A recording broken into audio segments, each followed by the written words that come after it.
लेकिन लोकतंत्र में ये राजतंत्र बना के उत्तर प्रदेश में योगी जी ने रखे हैं और कह सकते अघोषित इमरजेंसी बना के रखे हैं, जहाँ पे पुलिस पदाधिकारी सरकार के अफसर जो है गुंडागर्दी कर रहे हैं। पर्सनली हमको नुकसान देने का काम करेंगे तो उन लोगों को भी याद रखना चाहिए कि मुकेश सहनी के पास भी रेड डायरी है, और जब हम रेड डायरी में अगर उनका नाम अंकित कर दिए तो फिर वो भी आने वाले समय में जितना आज हमको परेशान कर रहा है उससे 10 गुना ज़्यादा वो परेशान होंगे। जो काम गुंडे और मवाली करते हैं वो काम यूपी की प्रशासन कर रही है।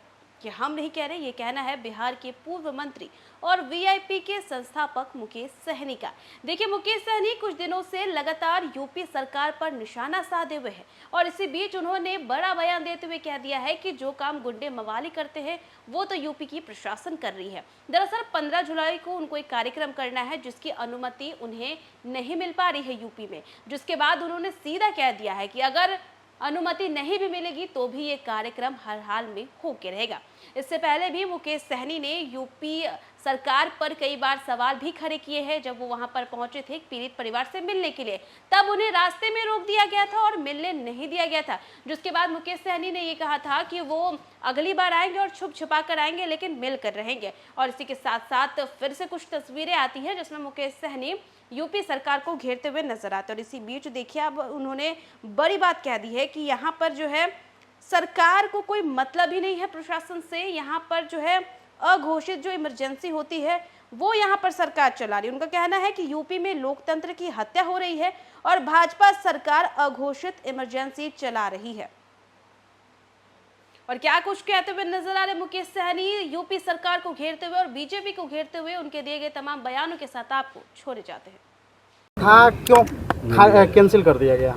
देखिए, ये बहुत दुर्भाग्यपूर्ण है कि आज कुशीनगर जिला में एक हमारा कार्यक्रम था रात्रि प्रवास का, और पार्टी के जो हमारे मुख्य नेतागण था उन लोगों से मुलाकात करना था, लेकिन लोकतंत्र में ये राजतंत्र बना के उत्तर प्रदेश में योगी जी ने रखे हैं और कह सकते अघोषित इमरजेंसी बना के रखे हैं, जहाँ पे पुलिस पदाधिकारी सरकार के अफसर जो है गुंडागर्दी कर रहे हैं।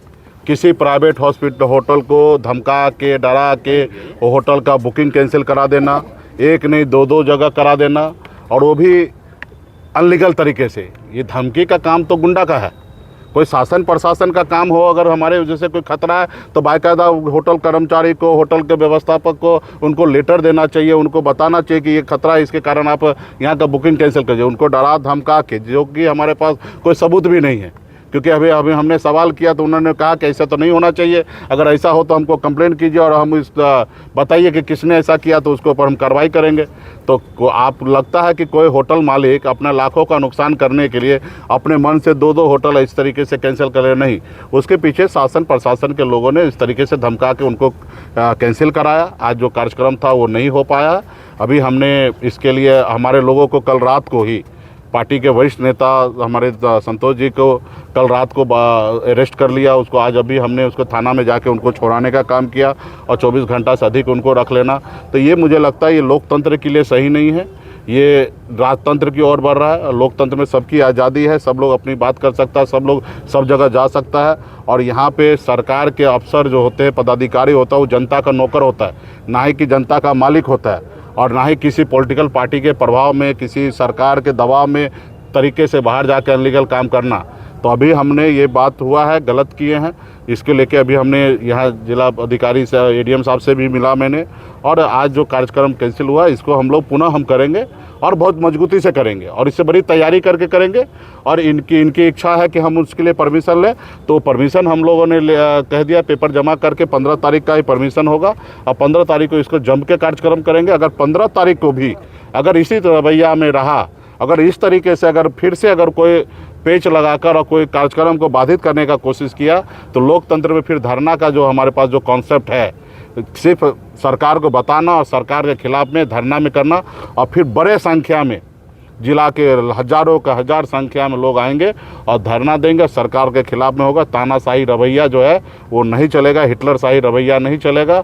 लोकतंत्र में हम लोग चाहते हैं कि राज्य में, देश में बहाल हो, और ख़ास करके गरीब पिछड़ा दलित समझ के इस तरीके से ये गाजर मूली के जैसे ये उखाड़ने वाले जो समानती विचार रखने वाले जो अफसर हैं, उन लोगों को भी आने वाले समय में हम बताएंगे कि ये लोकतंत्र में सरकार आते जाते रहेंगे, सत्ता आएंगे जाएंगे, नेता बदलते रहेंगे, लेकिन जिसके पर कंधे पे स्टार है, जवाबदेही है जिला राज्य को चलाने के, वो सही से चलाए, नहीं तो परिवर्तन होगा। और परिवर्तन होगा तो जो लोग आज पर्सनली दुश्मन लेंगे, पर्सनली हमको नुकसान देने का काम करेंगे, तो उन लोगों को भी याद रखना चाहिए कि मुकेश सहनी के पास भी रेड डायरी है, और जब हम रेड डायरी में अगर उनका नाम अंकित कर दिए तो फिर वो भी आने वाले समय में जितना आज हमको परेशान कर रहा है उससे 10 गुना ज़्यादा वो परेशान होंगे।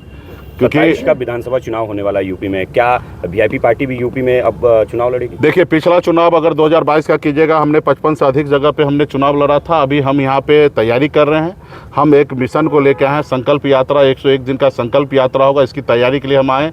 अभी समाज के हक अधिकार की, आरक्षण की लड़ाई लड़ रहे हैं, और 2 नवंबर तक हमने अल्टीमेट दिया है डॉक्टर संजय निषाद जी को कि आप आरक्षण दिला दीजिए तो आपको हम पूरा समर्थन देंगे, वरना आप हमारे साथ आइए, आप इंडिया ब्लॉक में रह के काम कीजिए। अगर आरक्षण नहीं दे रहा है योगी जी, मोदी जी, तो आप हमारे साथ आइए। यदि अगर वो समाज के साथ आके खड़ा नहीं होगा तब हम मैदान में उतरेंगे। और निश्चित तौर पे हमारे पास पॉलिटिकल पार्टी है और हम मजबूती से इस सत्ता सरकार को उखाड़ फेंकने के लिए हम काम करेंगे, ताकि आने वाले समय में 29 में हमारे राहुल गांधी जी के नेतृत्व में देश में सरकार बने। और जो राहुल गांधी जी का निर्णय है कि देश में जाति आधारित गणना करेंगे, जिनकी जितनी संख्या उनको उतनी आरक्षण देंगे, उस मिशन के साथ हम लोग जुड़े हैं। बिहार में इंडिया ब्लॉक के साथी हैं और यहाँ पे भी हम चाहेंगे कि इंडिया ब्लॉक का सरकार बने, उस अनुकूल हम लोग काम करेंगे। लेकिन अभी 2 नवंबर तक हम पॉलिटिकल कोई भी निर्णय नहीं ले रहे। अभी हम अपना मिशन में लगे हैं, संकल्प यात्रा को सफल बनाएंगे और हम डॉक्टर संजय निषाद जी का इंतजार करेंगे कि वो समाज के साथ कंधे से कंधे आके मिलाए, क्योंकि समाज ने ही उनको आज मंत्री बनाए हैं। समाज के योगदान से आज लखनऊ में मोदी जी, योगी जी उनको मंत्री बना के रखे, आज मलाई खा रहे हैं। लेकिन आज निश्चित तौर पर समाज को भूल चुके हैं। आज समाज का मतलब उनका सिर्फ अपना बेटा को विधायक बनाना, एक बेटा को सांसद बनाना, स्वयं एमएलसी बनना, मंत्री बनना, और ये समाज के लिए सही नहीं है। समाज आज नाराज़ हो चुका है कि अकेले मलाई खा रहा है और हमारे लोगों को संरक्षण भी नहीं दे रहा है। वो खुद एहसास कर रहा है, रोते हैं। आप सबने टीवी मीडिया में देखा होगा, वो रोते हैं कि उनके बहू बेटी के साथ बलात्कार हो रहा है, हत्या हो रहा है, मर्डर हो रहा है, लेकिन वो कुछ नहीं कर पा रहे। जब वो खुद नहीं कुछ कर पा रहे तो चूड़ी पहन के घर बैठ जाना चाहिए। एक से एक निषाद का बेटा मजबूती से मैदान में लड़ने के लिए तैयार है। जो हम लोग लड़ाई लड़ रहे हैं, और समाज में बहुत ऐसे लोग हैं वो मजबूती से वीआईपी पार्टी के साथ रहकर समाज के हक अधिकार के लिए लड़ाई लड़ने वाले हैं, और आने वाले समय में ऐसे सरकार को उखाड़ फेंकने का काम करेंगे। डॉक्टर संजय निषाद अपने आप को 144 लागू है, क्या आपकी पार्टी परमिशन नहीं थी ये कार्यक्रम करने से पहले? देखिए, कोई एक व्यक्ति को किसी राज्य में जाने के लिए कोई परमिशन की आवश्यकता नहीं होता है। आज किसी होटल में कोई शादी समारोह हो, बर्थडे पार्टी हो, तो इसके लिए किसी सरकार का, किसी व्यक्ति का परमिशन की आवश्यकता है। लोकतंत्र में जनता जो है वो मालिक होता है, और कोई हिटलर शाही नहीं है। उसके लिए भी हाँ, वहाँ पे अगर आपको अगर कोई चीज़ का अगर असुविधा हो रहा है तो बाकायदा सरकार का काम है लेटर देके उस चीज़ को रोकना, रिक्वेस्ट करना कि अभी नहीं कर सकते, 10 दिन के बाद कर लीजिए। ये सरकार का काम है, क्योंकि नौकर वो है, जनता नौकर नहीं है, जनता मालिक है। जनता अपने उत्साह के लिए, अपने काम के लिए, अपने नेता के स्वागत के लिए कुछ भी कार्यक्रम करेंगे। अगर उनके पास अगर इस तरीके का वैकल्पिक है तो उनको रिक्वेस्ट करना है। जैसे अभी हम जौनपुर जा रहे थे, प्रशासन ने हमसे रिक्वेस्ट किया, हमने बात मान लिया, नहीं गए धरना स्थल पे। हम जौनपुर में जा रहे थे, वहाँ पे कमलेश बिंद का हत्या कर दिया गया, इनकाउंटर का नाम दे दिया गया, वहाँ जा रहे थे, उन्होंने रिक्वेस्ट किया लॉ एंड ऑर्डर का, हम नहीं गए। तो सरकार, प्रशासन का काम है रिक्वेस्ट करना, ना ही कि वो ऑर्डर देना। ऑर्डर अंग्रेज दिया करता था, वहाँ अंग्रेज का ज़माना नहीं है, ये जनता का ज़माना। एक रोड पे चलने वाला आदमी जिसके पैर में चप्पल भी ना हो ना, बड़ा से बड़ा अफसर क्यों ना हो, डीजीपी, उनको नहीं रोक सकता बेगर कारण का कि अब तुम कहाँ जा रहे हो। उनकी मर्जी है, जहाँ जाना है वहाँ। तो इस तरीके से लोकतंत्र बहाल होना चाहिए। Sir, doctor Sanjay Nishad UP में गॉड फादर ऑफ फिशरमैन कहे जाते हैं, और अभी कुशीनगर में कई सारे ऐसे मामले हुए निषाद परिवार के लिए, वो एक भी बार मुलाकात करने नहीं आए। तो क्या लगता है कि वो इंडिया गठबंधन में आएंगे?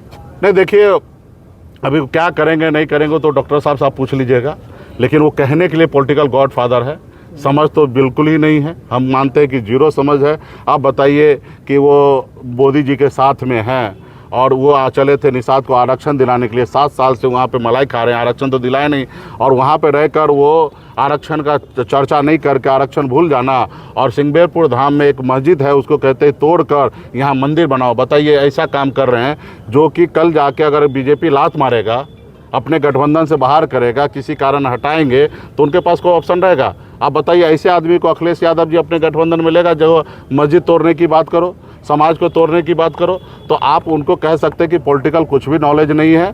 अगर नॉलेज होता तो दोनों तरफ रास्ता खोल के रखता, एक तरफ बात नहीं बना तो दूसरी तरफ छलांग मार के जाने का ऑप्शन उनके पास होना चाहिए।